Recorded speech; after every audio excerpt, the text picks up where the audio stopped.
Attention! Sailor's Creed! I am a United States sailor. Right heads! I will support and defend the Constitution of the United States of America. About heads! I will obey the orders of those appointed over me. I represent the fighting spirit of the Navy and those who have gone before me to defend freedom and democracy around the world. Left heads! I proudly serve my country's Navy combat team with Louder! About heads! honor, courage, and commitment. I am committed to excellence and the fair treatment of all. Fall out! Except for you, Petty Officer Castillo.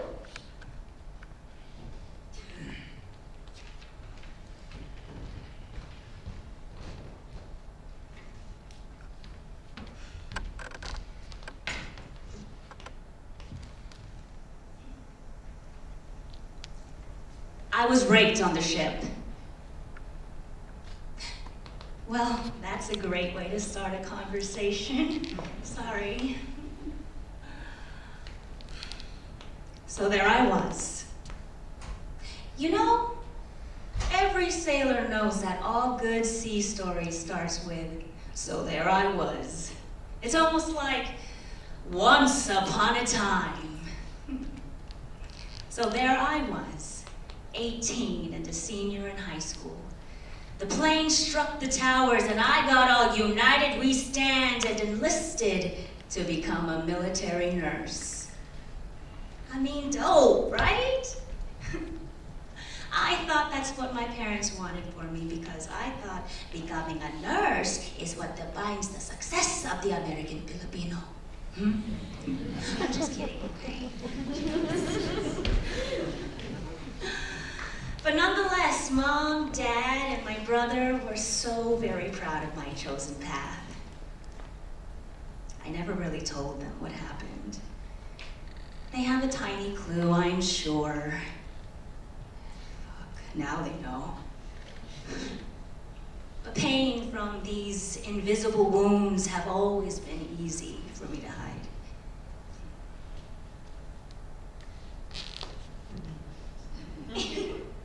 See? Some days are better than others. I bet you think I'm a badass, yeah? Well, fuck it. I was so ashamed of myself because I didn't even fight back. I barely remember it happening. And then NCIS interrogated me the very night it happened, asking me multiple ways if I believed I was raped. Wondered why I didn't report it, but credited one of my assaulters who beat me to it by claiming a change of consciousness.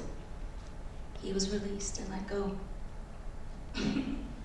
And then NCIS told me that if I didn't have evidence, like ripped clothing, DNA, a ripped vagina, or if I fought back or said no, that the worst case scenario is that I would be court-martialed for lying and will be removed from service. Fuck no. I tried to keep it to myself. But the ship's rumor mill was in full operation and I became known on the boat for that pretty Panay who got caught having sex in the sick bay. No one believed that two of their very own hospital corpsmen preyed on me in the sandbox on Liberty. Got me drunk out of my mind, handing me drinks left and right, while I mourned the very recent suicide of my closest shipmate. My only option was to accept the punishment and the UCMJ charges I faced at Captain's Mast, because a scandal like this would surely ruin my CO's chances of becoming the fleet's first female admiral. There was no investigation. Captain's Mast happened the next day the incident happened. There was a rape kit, yeah. That's like a pap smear on steroids. That's punishment in itself. Plus, half a month's pay times 2, plus extra military instruction and drills every day, twice a day, like scrubbing toilets with toothbrushes and being confined to the ship for 45 days. Fuck that. I took it.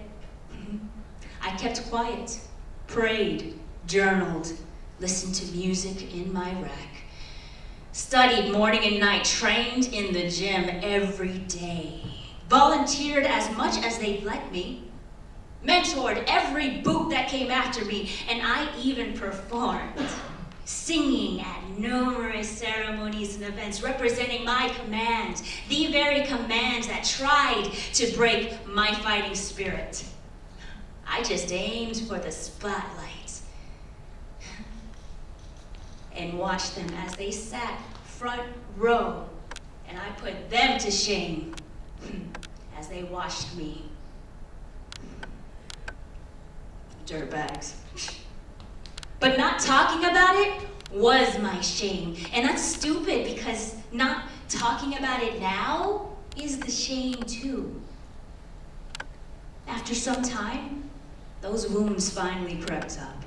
But shit, I missed my uniform and the camaraderie in those good old days, really, because I adapted, improvised, and overcame that shit. Fuck, I'm a motherfucking potty mouth ass sailor now, huh? Salty and shit. Woo-wee. But now that I'm out, it's just so hard to find people who understand where I'm coming from, how hard it is to just be happy and maintain a healthy mindset. How? It's so hard to just readjust, to overcome PTSD, adjustment disorder, anxiety, and depression. I'm changed. I'm different now. I'm just so angry at everything. Not anyone else, really, but myself for letting it happen. Because I joined the military to go to war, but I didn't join to get raped by my brothers.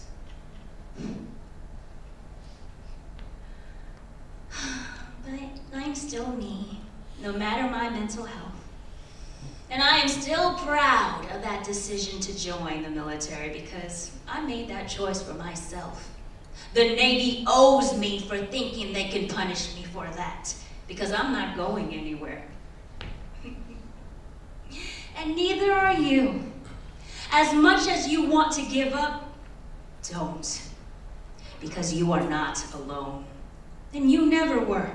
But you gotta get up so we can fight this shit together. Fuck, I'm tired of hearing it. Roughly 22 veterans per day are taking their own lives. Earlier this year, there were 3 VA parking lot suicides in the span of 5 days. 25 VA suicides in the last 2 years as some kind of desperate form of protest against the very system and government we served that's not serving us. You matter. Your feelings, your voice, your stories all matter. Be patient with yourself. Breathe. We can heal and grow from trauma and pain, step by step, breath by breath. We can strive for peace and love, man.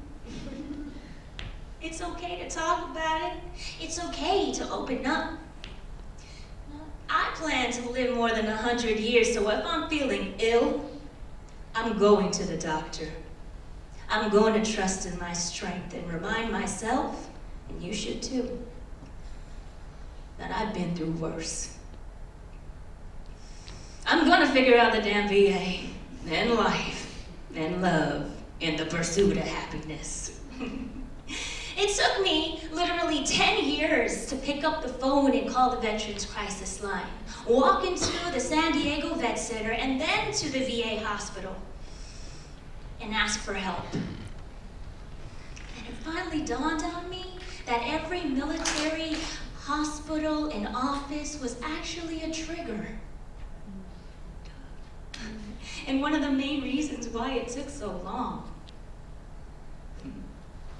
Once upon a time, I proudly served my country, faced unwanted adversity, but I have not forgotten how to be a warrior. We're humans. We fight and survive together for each other. It's in our blood. Am I right? Yeah. Yeah. So listen up. This is what you're gonna do. When I ask, are you ready? You will respond with, always ready. Are you ready? Always ready. Now repeat after me. 1-800. 273-TALK. 273-TALK. One more time. 1-800. 273-TALK. 273-TALK. It's the National Suicide Prevention Line. Memorize it. Add it to your contacts later. Post it online. You're gonna do it anyway. Share it with your friends. But most importantly, remember that you are not alone.